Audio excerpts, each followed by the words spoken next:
लेकिन जिसको जितनी जानकारी होती है उतना ही वो बताते हैं और उतना ही लोग जान पाते हैं।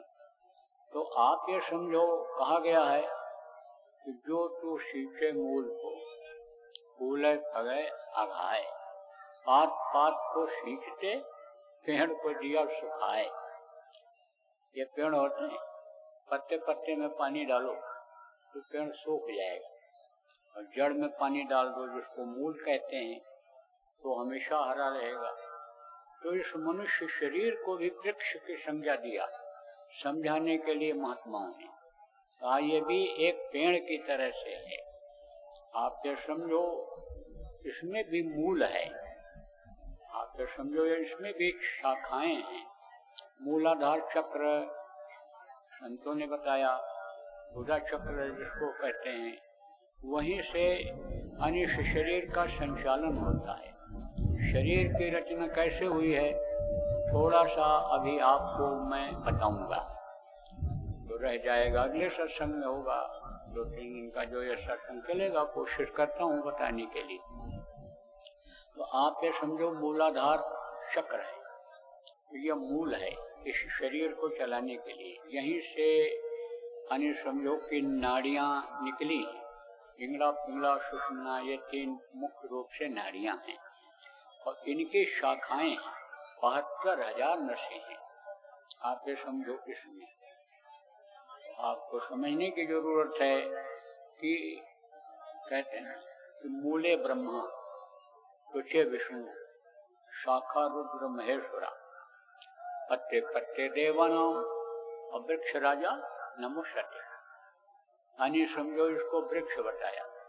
समझाने के लिए महात्माओं ने क्या नहीं उपाय किया, क्योंकि आप ये समझो जब बहुकाल कीन सत्संगा तब वह मोह ब्रह्मभंगा, तब यह मोह भंग होता है। जब बहुत समय तक सत्संग आदमी सुनता है तब हर तरह की जानकारी होती है, और नहीं तो जानकारी जब नहीं होती है तो अंधेरे में भटकता रहता है। अंधेरे में क्या होता है, भटकाव होता है, और उजाला मिल जाता है तो आदमी आगे बढ़ जाता है। तो आपको समझने की जरूरत है कि वो गणेश जी का स्थान है मूलाधार चक्र, और आप ये समझो यहीं पर अन्य देवता भी हैं, वरुण देवता भी हैं, इंद्र देवता भी हैं। चक्र है ये, 4 चक्र हैं, 4 चक्रों पर देवता का स्थान है, और इनकी जो है देवियां भी हैं। आप ये समझो देवी किसको कहते, पत्नी को इनके। जैसे जो मूलाधार चक्र पूरब की तरफ है, इंद्र और शशि यानी ये उनकी पत्नी, इनकी परछाई पड़ती है। तो ये मूलाधार चक्र गणेश जी का स्थान है। आप ये समझो इसीलिए देखो गणेश की पूजा पहले लोग करते हैं कि वो खुश रहेंगे तो ये अपना शरीर चलता रहेगा। आप ये समझो कि लैट्रिन बंद हो जाती है तो आदमी कहते हैं भाई इनकी लैट्रिन बंद हो गई, अब तो बड़ा मुश्किल हो गया, अब तो इनका टट्टी पेशाब बंद हो गया। अब जब ये सिस्टम बिगड़ता है, बंद होता है, तो ये स्थान शून्य होने लगते हैं नीचे के, क्योंकि नीचे के इस पैर का अंगूठे तक का संचालन यहाँ से होता है। तो आप ये समझो कि वो मूल है, और समझो मूले ब्रह्मा तुचे विष्णु यानी मूल यानी समझो वो है। उसके ऊपर में उत्पत्ति का स्थान है। उत्पत्ति कहाँ से होती है, जहाँ पर ब्रह्मा बैठे, मूले ब्रह्मा। आप ये समझो कि ब्रह्मा ये सृष्टि के रचयिता हैं। आप ये समझो प्रेमियों कि वो जो यानी समझो इंद्रिय चक्र जिसको कहा गया, इंद्रिय द्वार जिसको कहा गया, वो सिस्टम अगर स्त्री पुरुष का किसी का बिगड़ गया तो समझो बच्चे नहीं पैदा हो सकते ही।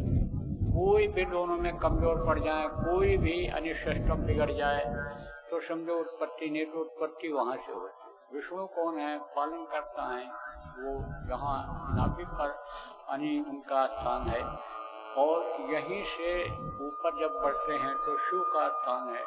तो मूले ब्रह्मा तुचे विष्णु, शाखा रुद्र महेश्वरा, यहीं से शाखाएं निकलती हैं।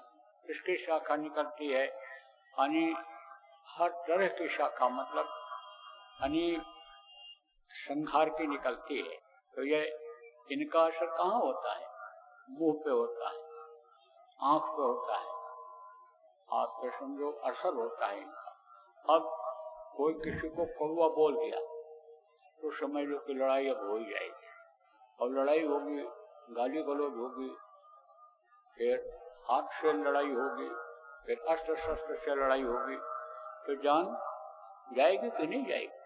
मुक्का से मारकर, हाथ से मारकर, गला दबा करके लोग खत्म कर देते हैं, संहार हो जाता है, शरीर का नाश हो जाता है। आंख दिखा दिया किसी को, जबरदस्त आदमी है तो कहेगा बदला तो लेना है, मार देगा। तो संहार का काम यहाँ से होता है शरीर का। पत्ते पत्ते देवा नाम, ये रोम रोम है ना, रोम रोम पर देवता बैठे हुए हैं। जो रोए निकले हैं तो पेड़ में क्या होता है? पत्ते निकलते हैं, ऐसे पत्ते निकलते रहते हैं, तो ये रोए हैं। तो इन रोओं पर यानी समझो कि देवताओं का वास बताया किसने? गोस्वामी जी ने कहा कि इंद्रिय द्वार झरोखा नाना, अब सुर बैठे कर थाना, आवत देखें विषय बयारी, सुनते दें कपाट उगाई।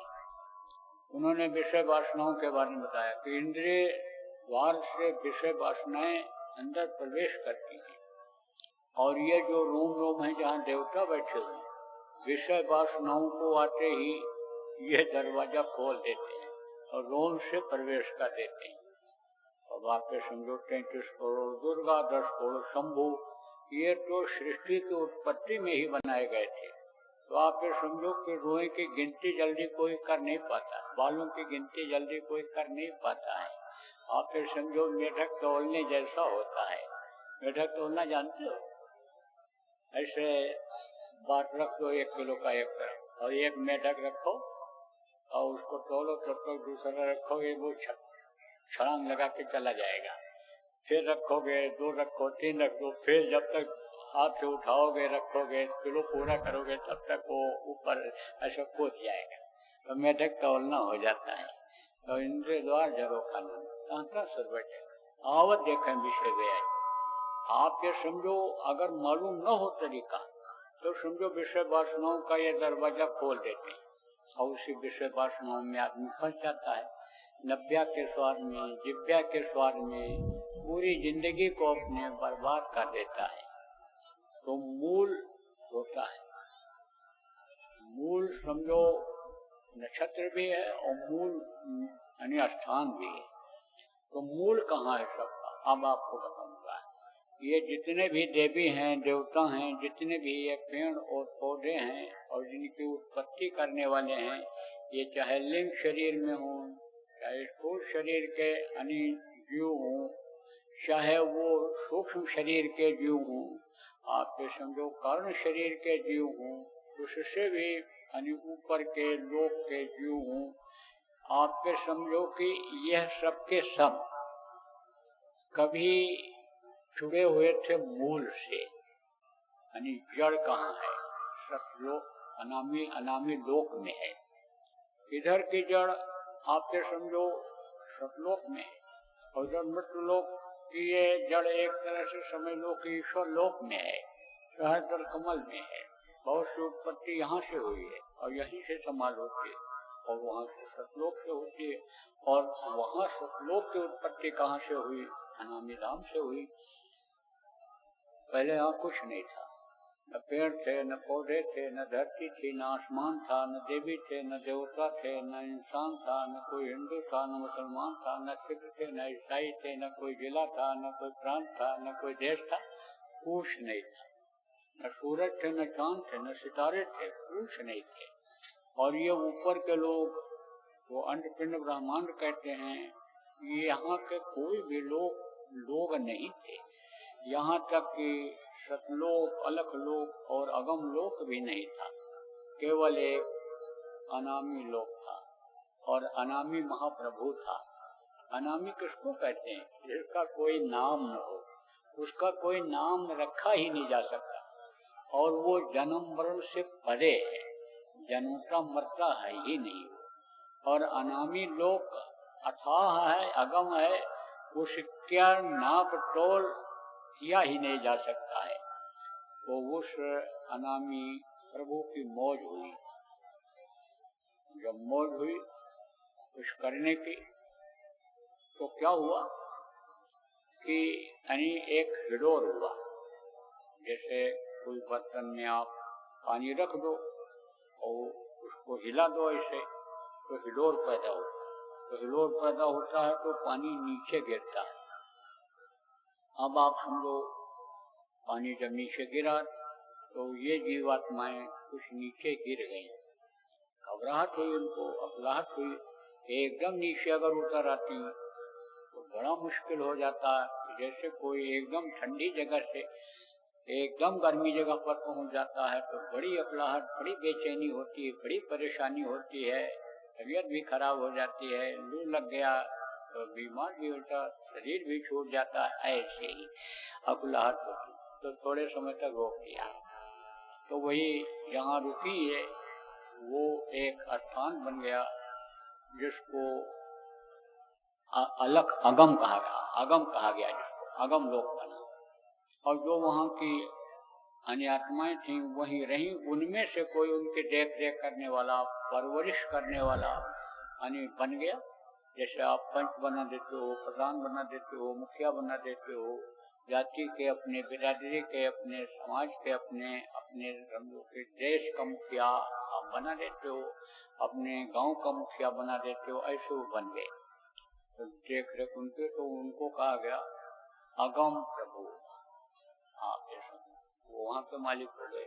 फिर वहां से नीचे फिर उतरी, वहां भी हिडोर पैदा हुई, नीचे उतरी और फिर वो यानी अलग लोक बना।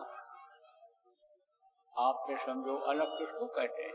जिसको कोई देख नहीं पाता। आप इन बाहरी आंखों से तो देख ही नहीं सकते। देखो योगी गोरक्षनाथ थे, उन्होंने कहा अलख निरंजन, अलख निरंजन। निरंजन तो है लेकिन वो अलग है, उसको देखा नहीं जा सकता है।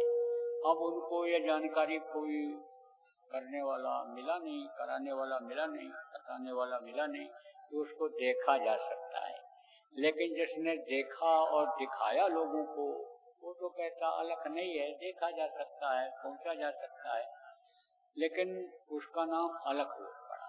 और फिर उससे नीचे सतलोक, सतलोक का नाम पड़ा। जब नीचे और आत्माएं आई सतलोक में, ये बड़ी शांति से थी, बड़े आराम से थी ये जीवात्माएं।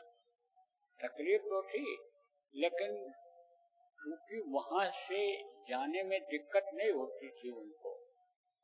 आप देखो आपके भारत देश से नेपाल लगा हुआ देश है, तो वहां जाने के लिए पासपोर्ट की जरूरत नहीं पड़ती है, वीजा की जरूरत नहीं पड़ती है।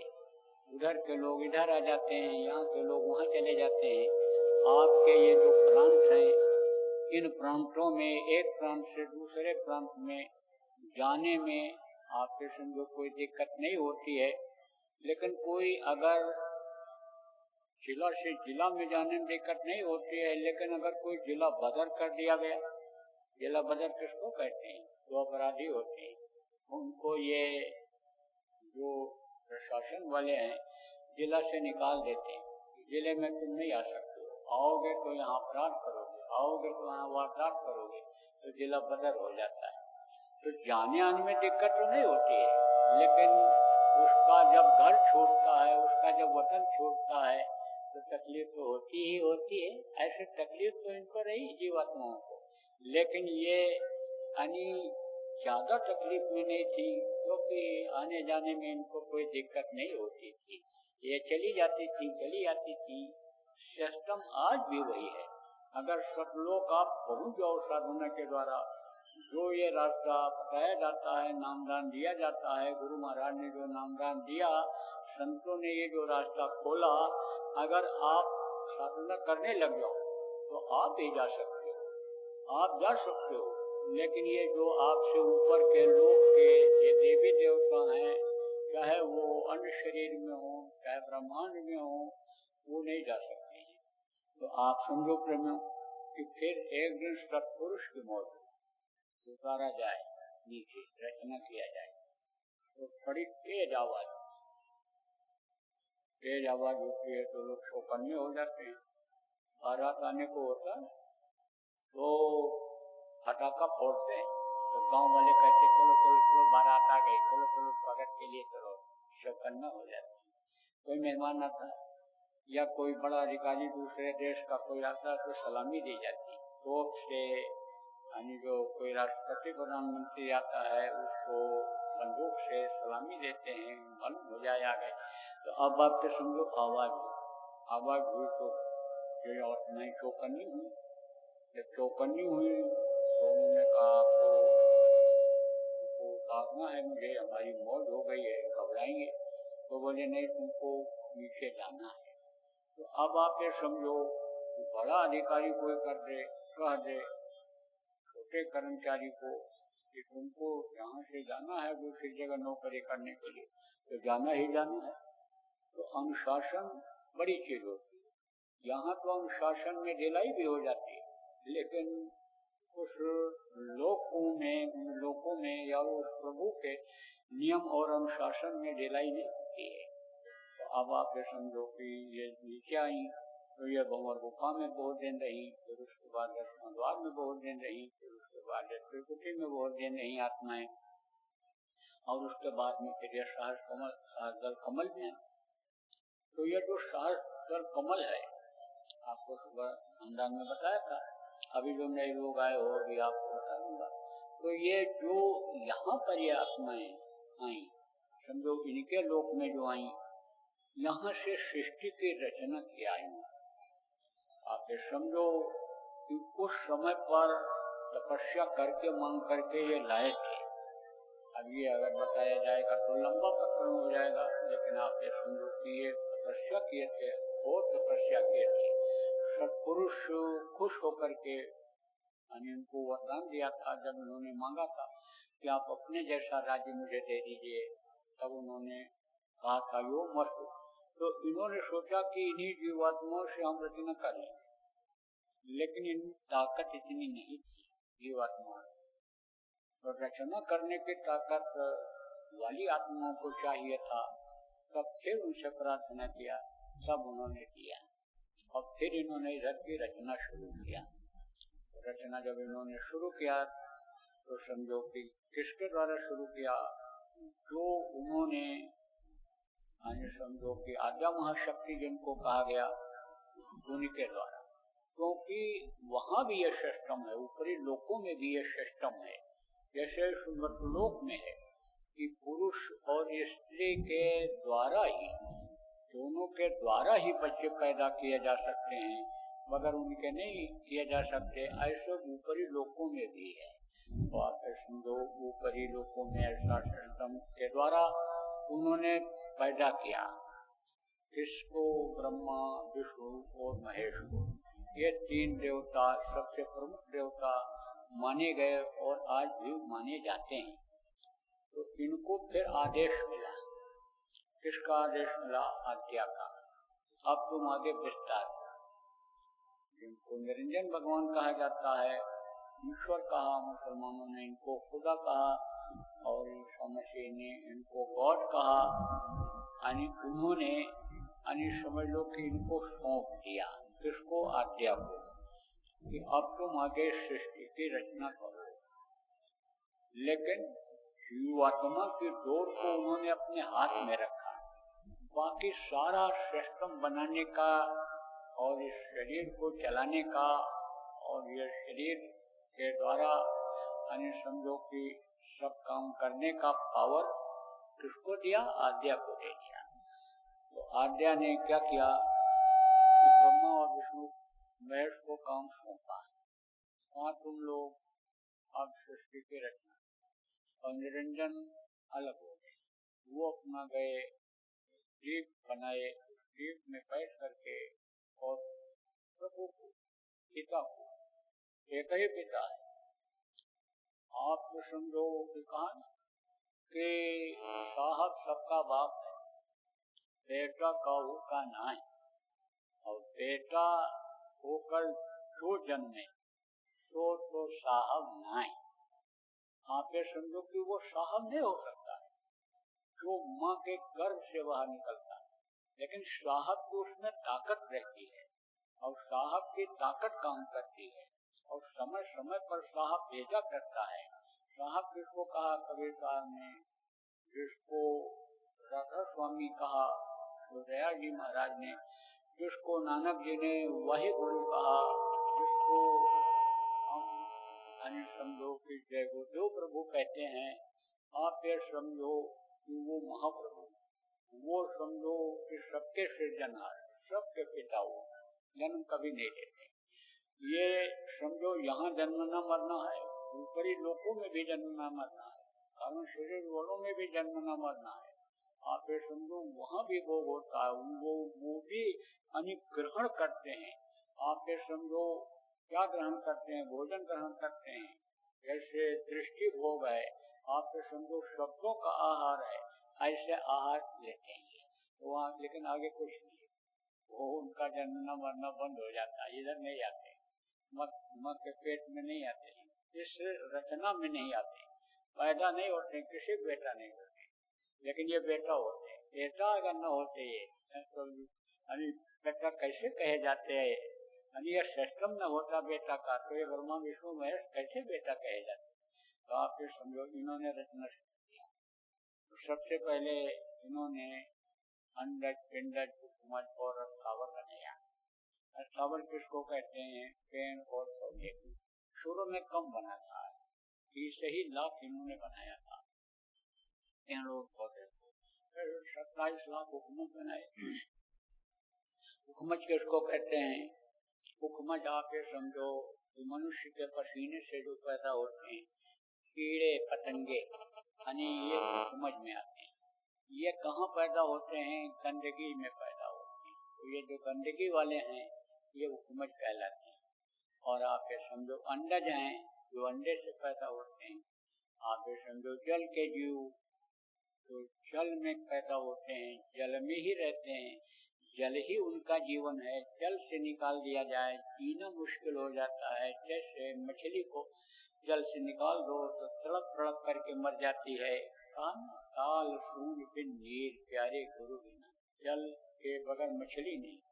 तो आप ये समझो कि मछली और ये जो मगरमच्छ हैं, ये जो आपके कछुआ हैं, ये सब कहाँ रहते हैं, जल में रहते हैं।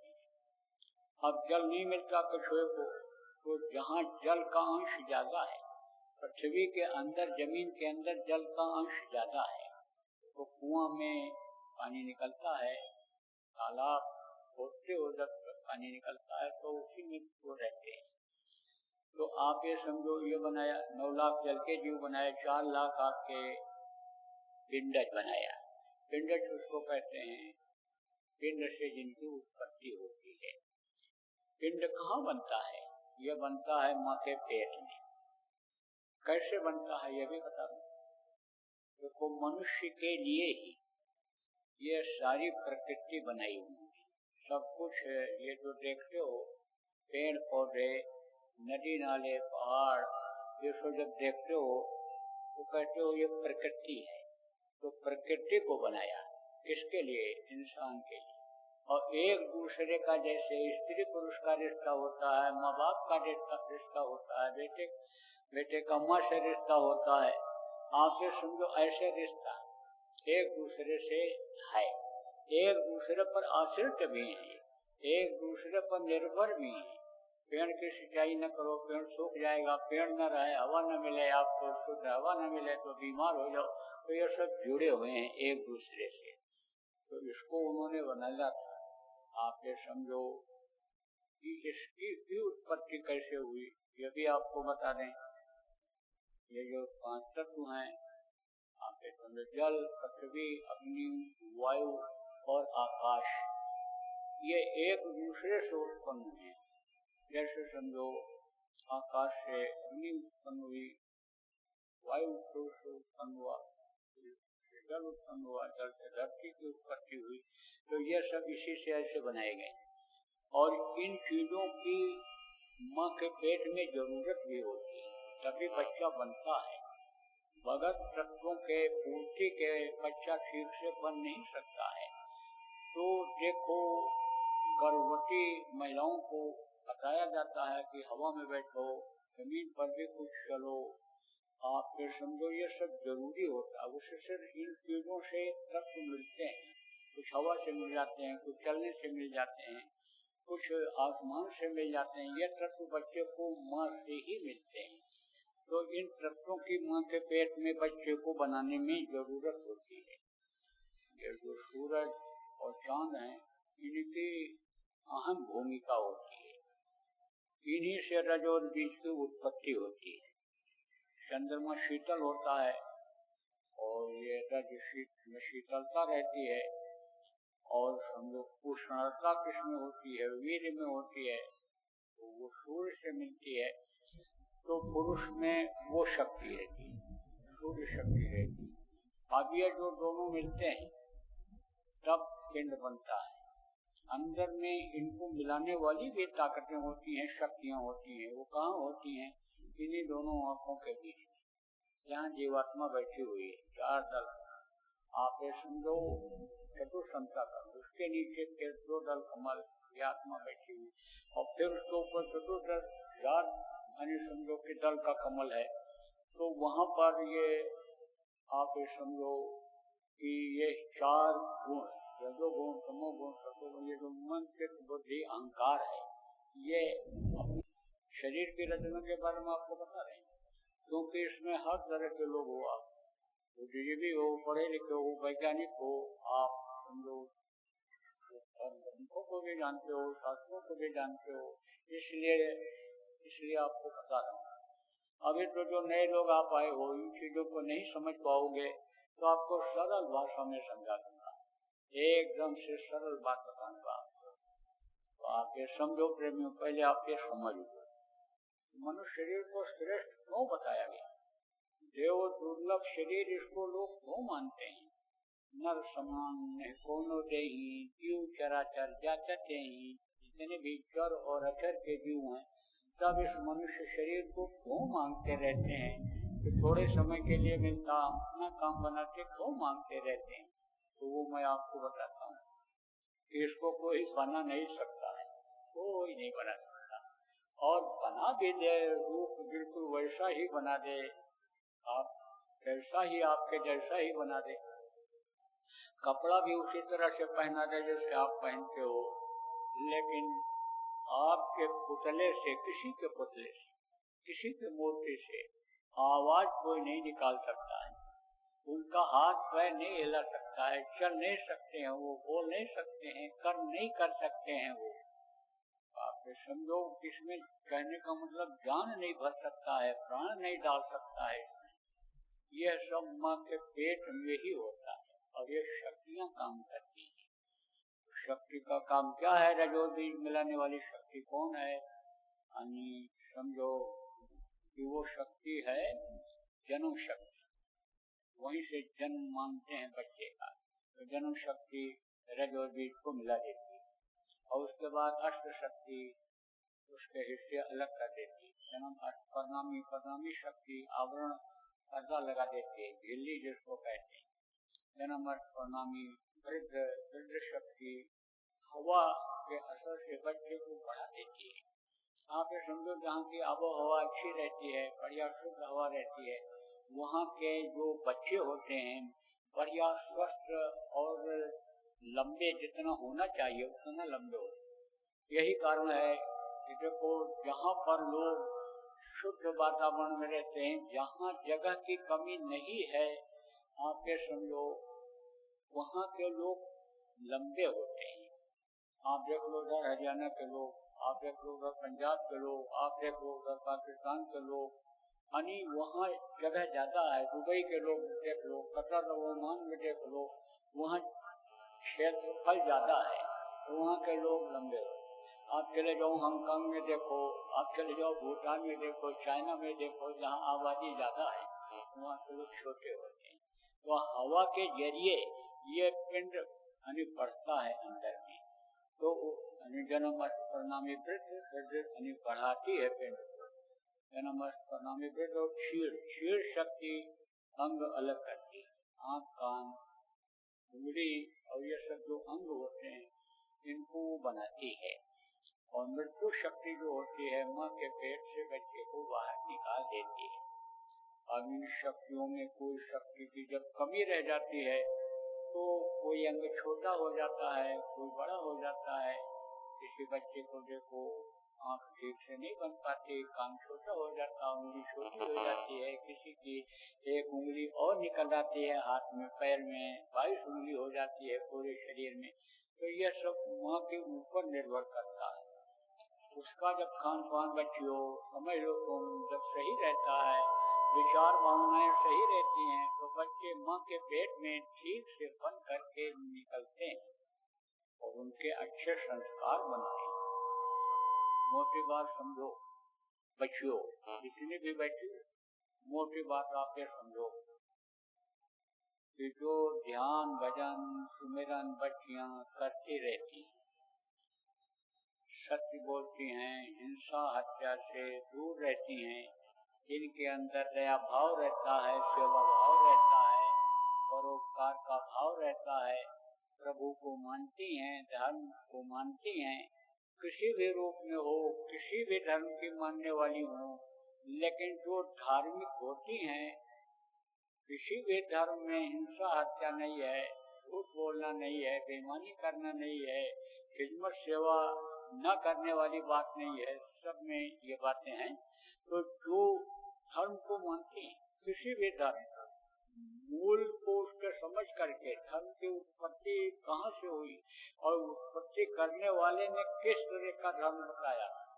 आप देखो मुस्लिम धर्म है, आप देखो ईसाई धर्म है, आप देखो सिख धर्म है, आप देखो हिंदू धर्म है। तो ये धर्म जिन्होंने चलाया उन्होंने एक रेखा खींच दिया। आप देखो किसी भी धर्म में जो धर्म को चलाने वाले लोग थे हिंसा हत्या नहीं बताए। हजरत मोहम्मद साहब थे, आप ये समझो उन्होंने हिंसा हत्या नहीं बताया।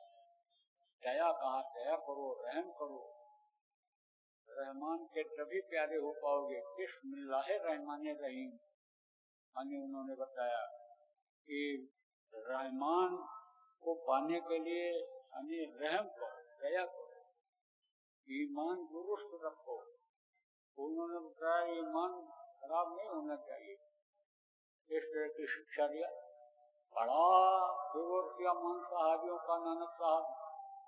आप ये समझो जितने भी आए सब लोगों ने इन चीजों का विरोध किया। किनका? इन गंदी चीजों का जो आज लोग विभिन्न धर्म के पालन करने वाले हैं लेकिन इसको खाते हैं। तो किसी भी धर्म में, किसी भी धर्म के हो, आप मानने वाले हो, आप यहाँ बैठे हो या ऑनलाइन संदेश को सुन रहे हो, तो आप जो है उस धर्म को समझो और उसका पालन करो। तो बच्चों धर्म को समझो और धर्म का पालन करोगी तो फिर आपके बच्चे अच्छे सुंदर सुडौल यानी शरीर वाले होंगे। मन चित्त बुद्धि उनकी सही होगी, विचार भावना उनकी सही होगी, संस्कार उन पर पड़ेंगे। जब आप साधना करोगी, पूजा करोगी, भजन करोगी, प्रार्थना बोलोगी, नाम ध्वनि बोलोगी तो उसका संस्कार बच्चों पर पड़ेगा। फिर वो गलत बच्चों का साथ आते हुए भी बिगड़ेंगे नहीं, क्योंकि वो संस्कार रहेगा उनका और वो अंदर की शक्ति उनको रोकेगी। सत्संगियों के तमाम बच्चे हैं लेकिन उन्हीं के बीच में रहते हैं कि जो बुरे हैं, खान पान जिनका गलत है, लेकिन वो उनको आप ये समझो कि यानी उनके स्वभाव को नहीं अपनाते, उनके खान पान में नहीं ढलते हैं। वो तो जैसे कीचड़ में कमल खिला रहता है ऐसे रहते हैं, रहते कीचड़ में ही। विद्यार्थियों में देखो नशे की आदत बहुत बढ़ती जा रही है, समझो की चरित्रहीनता बहुत बढ़ती जा रही है। लेकिन जो संस्कारी बच्चे हैं, सत्संगी बच्चे हैं, जो भजनानंदी बच्चे हैं, उन पर असर नहीं पड़ता, तो कोई भी बुराइयों का असर उनका नहीं पड़ेगा। तो आप ये समझो कि ये जो मनुष्य शरीर यानी माँ के पेट में बना, तो आप ये समझो मृत्यु शक्ति ने इसको बाहर निकाला। अब जब बाहर निकाले तो जहाँ पर जो रहता है, जिस जाति में जन्म लिया, जिस धर्म के मानने वाले के यहाँ जन्म लिया, जिस देश में जन्म लिया, जिस प्रांत और जिला में जन्म लिया, वहाँ की संस्कृति है, वहाँ का भाषा है, वहाँ का खान पान है, वहाँ जैसा लोग करते थे उसी में जीव फंस गया। और ये काल और माया का देश है। आप ये समझो, मन के जोर किसके हाथ में है? माया के जोर में है। और मन ये कहाँ रहता है? आप ये समझो, मन वहीं से नीचे से, जहाँ से जीवात्मा इसमें प्रवेश की गई, वहीं से लग गया, तो 24 घंटा जीवात्मा के साथ रहता है।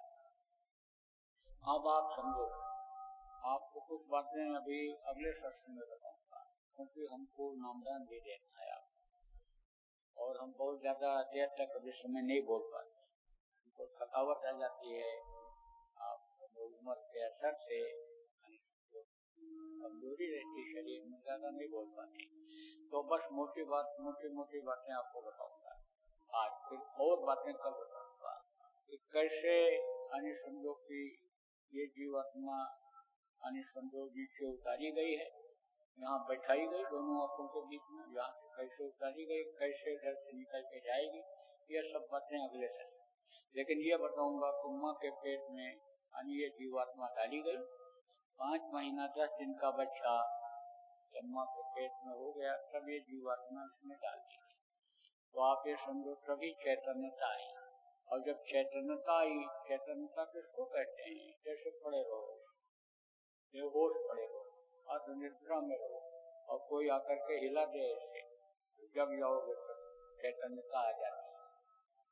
बच्चे ऐसे स्कूलों में पढ़ते रहते, उसके भरोसे ऊँघने लगते हैं। मास्टर जी लोग क्या करते हैं? कान नहीं देते, कान यहाँ नस होती है, ऐसा रगड़ दो तो एकदम आँख खुल जाती है, नींद आ रही हो ऐसा रगड़ दो, मार। बच्चों के लिए बढ़िया उपाय है।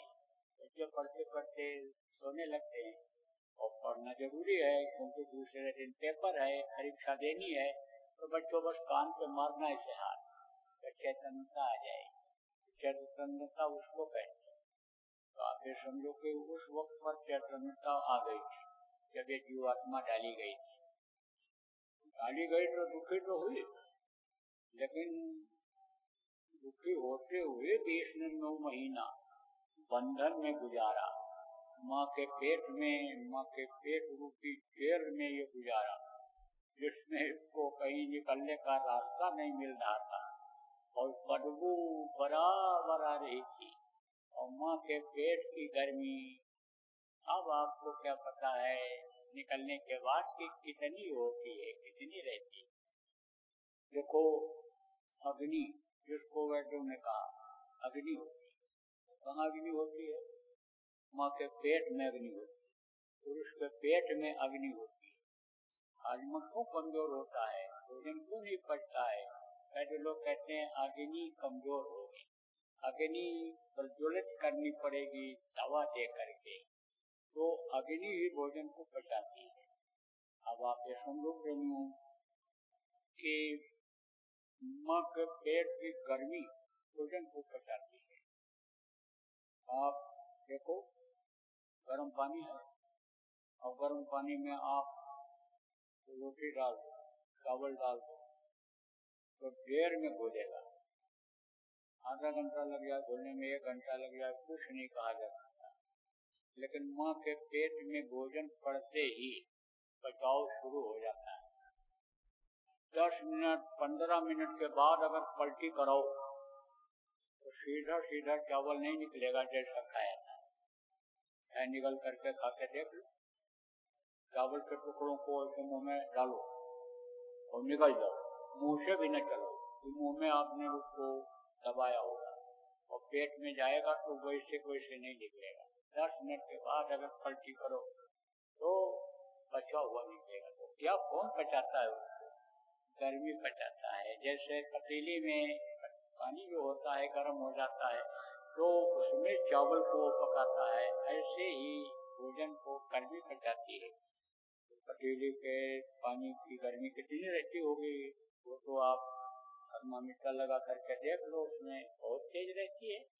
ऐसे माँ के पेट में गर्मी बहुत तेज रहती है। गर्मी में रहना बच्चे के लिए बड़ा मुश्किल होता है। लेकिन पराधीन सुख सपने होना ही, जब दूसरे के अधीन हो जाता है आदमी, तो उसी के हिसाब से रहना चलना फिरना पड़ता है। तो जेल में बंद हो गया तो जेल का अधिकारी जैसा रखेगा, रहना पड़ेगा, मजबूरी हो गई। तो अब माँ के पेट में बंद कर दिया गया। माँ के पेट में जब बंद हो गया तो रहना है। लेकिन उसको खुशी किस बात की रहती है और सहारा किस बात का रहता है? किस बात का रहता है कि पिता का दर्शन जो अभी हो रहा है, प्रभु का दर्शन जो अभी हो रहा है, वो हमको बाहर निकलने के बाद हानि होने लग जाएगा। और एक दिन हम हानि शरीर पाने के बाद उस शरीर से मुक्ति करके, उपाय करके और प्रभु के पास हम पहुंच जाएंगे। क्योंकि माँ के पेट का जीव प्रभु के पास नहीं पहुंच सकता। देखता तो है, उनकी आवाज को सुनता है, दूसरे लोगों में भी जो हो रहा है उसको भी वो देखता है। पिछले जन्म में कहाँ था यह भी देखता है। कीड़ा थे, मकोड़ा थे, सांप थे, गुजर थे, बिच्छू थे, नरकों में थे। देखो ये मारे जा रहे हैं, ये काटे जा रहे हैं, ये जो को पकड़ लिया लेकिन निकल नहीं रहा है, नस नस तोड़ रहा है दबा करके। कौन दबाता है? सांप। सांप जब चूहा को पकड़ लेता है, चूहिया को पकड़ लेता है, तो वो एकदम नहीं निकलता। कौन सी चूहिया को? जो इधर उधर कोने कोने चलती है, दिखाई नहीं पड़ता उसको अंधेरे में। आप फिर समझो कि कोने कोने में चलती, उजाले में नहीं दिखाई पड़ता उसको। इसको छुछुंदर कहते हैं। छू छू छू छू करती है। उसकी जो लैट्रिन होती है वो भी बहुत बदबू करती है, उसमें भी बहुत बदबू रहती है। तो उसको जब सांप पकड़ लेता है तो छोड़ता नहीं है जल्दी और निकलता भी नहीं है। साधारण चूहा को पकड़ लेगा तो निकल जाएगा, उसका भोजन है सांप का। लेकिन ऐसे समझो कि वो उसको नहीं निकलता है। क्यों? क्योंकि बहुत गर्म होती है और सांप के पेट के अंदर अगर चली गई तो सांप खत्म हो जाता है गर्मी। और अगर उसको छोड़ दे तो फिर वो अपने हाथ से आग फोड़ देगी अपने पंजे से। सांप का आंख फोड़ देती है, अंधा हो जाता है। जो स्वामी ने कहा ना, वहीगत सांप छुछुंदर जैसी। तो जब मान लो उस योनि में जाना पड़ा, आप सब सोचो कि आपने अपना मानव जीवन पाने का लक्ष्य नहीं बनाया कि हमको अब दोबारा इस मृत्युलोक में, दुख के संसार में नहीं आना है। ऐसा लक्ष्य अगर आपने नहीं बनाया और खाते रहे, सोते रहे और खाने के लिए, शरीर के सुख के लिए बुरे कर्म भी कर डाले, तो उन योनियों में बंद होना पड़ेगा। अब सोचो कि कितनी तकलीफ होगी। जान बचाते फिरते हैं कौन? यही जानवर। सांप को आदमी देखेगा डर जाएगा, डर जाता है। तो सांप भी आदमी को डरता है। अभी सांप आता हुआ दिखाई पड़े, अरे तो एक भी हवा नहीं मिलेगी, सब उसके भगदड़ मच जाएगी। क्यों? काट लेगा तो मर जाएंगे, जहर भरा हुआ है उसके अंदर। सांप अगर आदमी को देख ले तो लगता है जान बचाने के लिए। लेकिन आप ये समझो कि उस योनि को उसको भोगना ही पड़ता है, कर्म खराब होगा। शेर देखो शिकार करता है तो ये एकदम खाता नहीं आदमी, मारता है तो पीछे हटकर इंतजार करता है, ये तो नहीं हमला करने वाला है। जब देख लेता है नहीं उठ पा रहा है, जब जाता है तो गला पकड़ करके ठीक खींच के ले जाता है, रख देता है, फिर वहां बैठ जाता है। और जब देख लेता है बिल्कुल ढेर हो गया, तब खाता है। तो आदमी से जो डरते ही जाते, आप ये समझो आदमी जिनसे डरता है तो जानवर भी आदमी से डरते हैं, जान बचाते हैं। तो कितना भी ताकतवर जानवर, लेकिन आदमी से सब डरते हैं, आप समझो घबराते हैं, क्योंकि आदमी के अंदर बुद्धि है, अकल है, और अकल लगाने से ही काम होता है। उनकी अकल नहीं है, बुद्धि नहीं है, उनको जो माँ से समझो ट्रेनिंग मिली है, उस ट्रेनिंग के अनुसार वो खाते हैं, टट्टी पेशाब करते हैं, उसी ट्रेनिंग से ही वो समझो की उत्पत्ति भी करते हैं, उसी से आप समझो देख करके रह करके वहाँ उनके बीच अकल नहीं, बुद्धि नहीं है। इसीलिए देखो आप कि अन्य जानवरों को नहीं पता रहता है कि ये मेरी बहन है, बहन को नहीं पता रहता है कि ये मेरा ही भाई है। जब उनकी इच्छा हुई तब बच्चा पैदा कर लेते हैं दोनों। अब आदमी भी अगर इसी तरह करने लग जाए तो जानवर और आदमी में अंतर क्या रह जाएगा। अब जानवर भी उसी तरह करने लग जाए कि खाओ, बच्चा पैदा करो और दुनिया संसार से चले जाओ, तो भाई यही लक्ष्य अगर बनाओगे, यही लक्ष्य कोई बनाएगा तो योनियों में जाना पड़ेगा, बड़ी तकलीफ झेलनी पड़ेगी। आप ये समझो प्रेमियों कि माँ के पेट में बड़ी तकलीफ थी, लेकिन जब तकलीफ थी और दया होती थी, दर्शन मिल जाता था उनको, झलक मिल जाती थी, उनकी आवाज उनकी सुनाई पड़ जाती थी, तो ढांढस बन जाता था। माँ के पेट में पिछले जन्म की भी यादें थी, पिछले जन्म की भी जानकारी थी, और आने वाले जन्म की भी जानकारी आप ये समझो रहती है।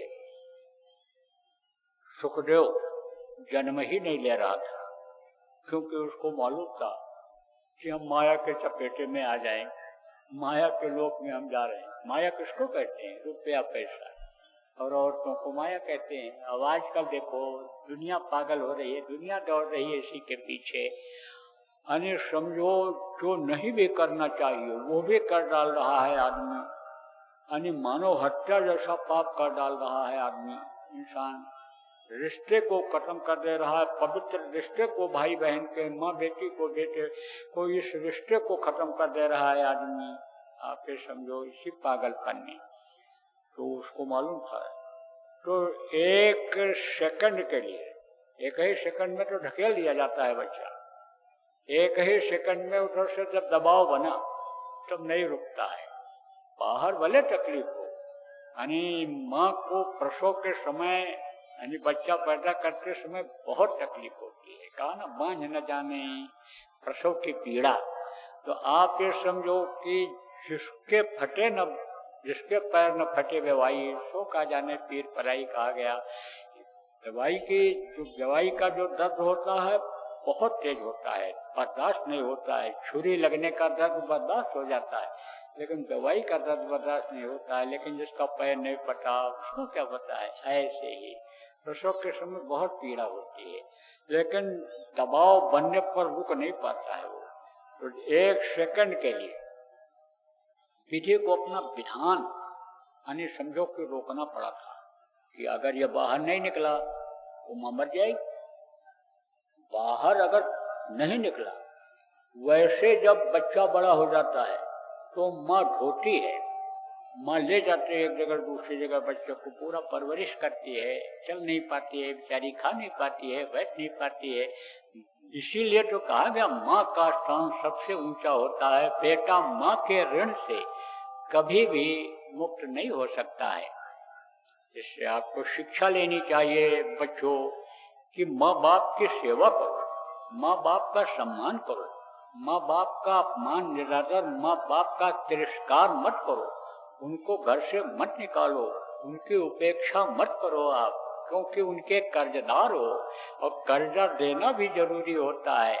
और इसी उम्मीद से बच्चों ये पढ़ाते लिखाते हैं, योग्य बनाते हैं कि 2 रोटी का सहारा बुढ़ापे में ये बनेंगे। हाथ पैर कमजोर होगा, जब दर्द होगा तो ये दबा देंगे, ये हमारी तकलीफ को दूर कर देंगे। तो प्रेमियों आप ये समझो कि बच्चा बाहर निकलता है, निकाला जाता है जब 9 महीना पूरा हो जाता है, तो उम्मीद उसको रहती है, सब कुछ उसको मालूम रहता है। यह उम्मीद रहती है कि हमको समर्थ गुरु मिल जाएंगे, क्योंकि मनुष्य शरीर में ही धरा धरती पर, ये धरा धरती धरती है, इसी धरती पर ही आते हैं। यह उम्मीद रहती है, जानकारी रहती है कि मनुष्य शरीर में ही ऐसा रास्ता है कि जिससे हम अपनी आत्मा को जहाँ से उतारी गई, सतलोक से भेजी गई है या जो लोक से भेजी गई है, वहाँ हम इसको पहुँचा सकते हैं। उम्मीद बहुत बड़ी रहती है। तो पैदा होता है तो सूंघ करके माँ को पहचानता है, माँ दूध पिलाती है, माँ से प्रेम हो जाता है, मोह का प्रादुर्भाव हो जाता है। फिर बच्चा जब थोड़ा बड़ा होता है तो लोभ का प्रादुर्भाव होता है। देखो झुंझुना या कोई चीज हाथ में दे दो, छुड़ाने लगो तो नाराज होता है। आपके समझो गुस्सा आता है, क्रोध आता है उसको, फिर अहंकार आता है।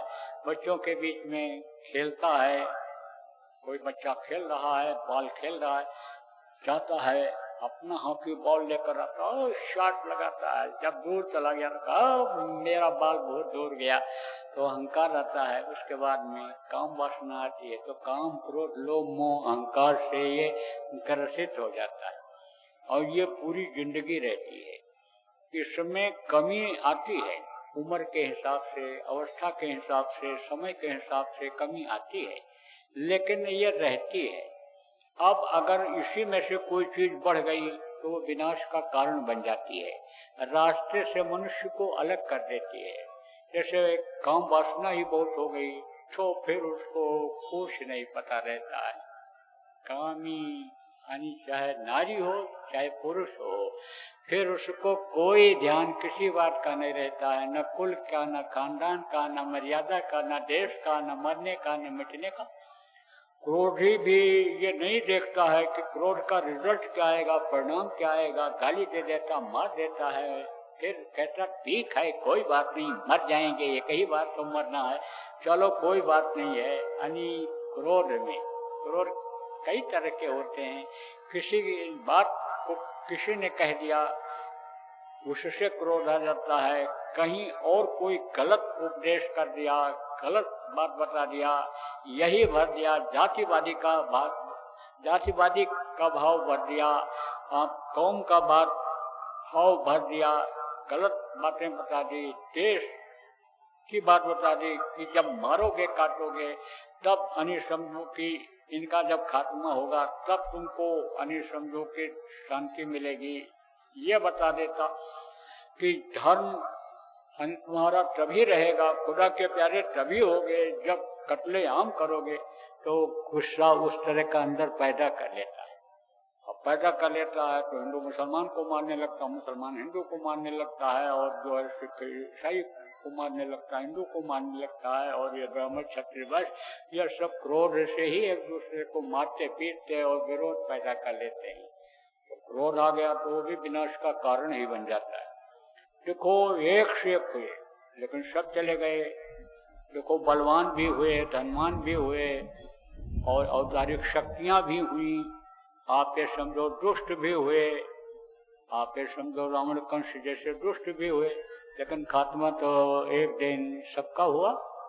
आप देखो रावण के सामने बड़े बड़े देवता ठहरते नहीं थे, वरुण कुबेर सूर्य समीरा रण सम्मुख का न धीरा, लेकिन विनाश हुआ। तो विनाश का ये सब कारण बन जाता है। इसीलिए कहा गया कि रहा यह सब चीजें, लेकिन इसको संतुलित रखो, ये बढ़ने न पाए। कोई भी चीज बढ़ेगी, जरूरत से ज्यादा बढ़ेगी तो वो तकलीफ दे जाएगी। आप ये समझो मोह बहुत प्रबल हो गया। मोह अगर होगा तो आदमी कहेगा ये चीज हमारे पास ही रहे, चाहे जड़ चीज से मोह हो जाए और चाहे चेतन से मोह हो जाए, चाहे पत्नी से मोह हो जाए, चाहे बाप बेटे से मोह हो जाए, माँ बेटे से मोह हो जाए, चाहे आप समझो रुपया पैसा से मोह हो जाए, गाड़ी घोड़ा से मोह हो जाए, जानवरों से मोह हो जाए। कुत्ता लोग पाल लेते हैं, तो कुत्ते के बच्चे को, अपने बच्चे को, ये बच्चियां किसको देते हैं? नौकरों को खिलाने के लिए। और कुत्ते के बच्चे को उनसे ज्यादा मोह हो जाता है। तो अब आप ये समझो किसी से भी मोह ज्यादा हो गया तो वो चाहता है ये चीज हमारे पास ही रहे। तो ज्यादा मोह भी नहीं होना चाहिए, बैलेंस रखना चाहिए। अब ये सब बैलेंस कैसे होगा? ये सब ऐसे कहने से नहीं होता है, क्योंकि ये समाज जो है इतना विकृत हो चुका है, इस समाज में इतनी बुराइयां आ गई हैं कि इसमें जल्दी होता नहीं है। कब होता है कि जब यह मन मरता है, नहीं तो मन यही कामी भी बना देता है, क्रोधी भी बना देता है, लोभी भी बना देता है, यही मन सब कराता है। और मन के अधीन ये शरीर है, और आत्मा भी एक तरह से यानी मन के ही अधीन हो गई, क्योंकि इसको रास्ता ऊपर का जाने का मिल नहीं पा रहा है। ये अंधेरे में यहाँ पड़ी हुई है, ऊपर का रास्ता बताने वाले मिले नहीं, तो ये नीचे ही उतर आती है। जीवात्मा मन के साथ इधर आ जाती है, इंद्रियों की तरफ ही आ जाती है। इसी देश को यानी इसी मनुष्य शरीर को ही ये अपना मान लेती है, भूल जाती है। बहुत दिन हो गया जैसे अपना घर भूल जाते हैं लोग, यानी जब कोई विदेश चला जाता है 20-30 साल के बाद आता है गांव में, तो देखता है किधर से घर हमारा जाने का है, रास्ता देखता है, ऐसे ये भूल गई आत्मा। तो आप ये समझो मन ये कराता है। मन कैसे मरता है? मन को वश में करने की शक्ति केवल संतों में है और किसी में नहीं। मन को वश में करने की शक्ति उपाय उनके युक्ति में है। उक्ति को इसको कहते हैं उपाय। तो ये जो नामदान दिया जाता है, नाम की जो कमाई कराई जाती है, नाम धुनी जो कराया जाता है, जो ये सेवा कराया जाता है, इससे मन वश में आता है, कंट्रोल में इससे आता है। इससे ये शरीर कहने पर जब नहीं चलता है, जैसे भजन पर बैठ गए, ध्यान पर बैठ गए, सुमरन पर बैठ गए, तो मन तो कहेगा गर्मी है, अभी नहीं, सुबह ठंडी रहेगी, सुबह कर लेंगे। मन आप ये समझो कहेगा कि तुम तो भोजन करने से पहले ही बैठ गए, चलो भोजन कर लो, उसके बाद में तब कर लेना। और आप यह संकल्प बनाओगे कि भोजन अगर कर लेंगे उसके बाद बैठेंगे, तो भोजन के बाद भजन नहीं हो पाएगा, फिर तो भोजन के बाद नींद ही आएगी, फिर तो ना कहीं बोलेगी घुर घुर। अगर इस चीज की जानकारी आपको है तो आप कहोगे नहीं, हम सुमिरन पूरा करके ही उठेंगे, हम ध्यान लगा करके ही तब भोजन करेंगे, ध्यान लगा करके ही फिर हम दुकान पर जाएंगे, भजन करके ही हम दफ्तर में जाएंगे। तब वो जो आदत बन गई आजकल लोगों की कि सुबह जल्दी जल्दी पहुंच जाओ, सुबह दफ्तर खोल दो, कि क्लाइंट जो हैं वो सुबह जल्दी जल्दी आ रही है, वो जो समझो कि अपना काम कराने वाले हैं, जो नजराना पेश करने वाले हैं, सुबह सुबह जल्दी आएंगे। ये जो सिस्टम बन गया, एक तो उस आपसे भी दूर हो, दिल दुखा करके जब कोई किसी को देता है तो वो पाप का धन होता है। इसीलिए कहा गया मेहनत ईमानदारी की कमाई करो, रिश्वत मत मांगो, रिश्वत का पैसा फलदायी नहीं होता। लेकिन अब अगर मन उधर लग गया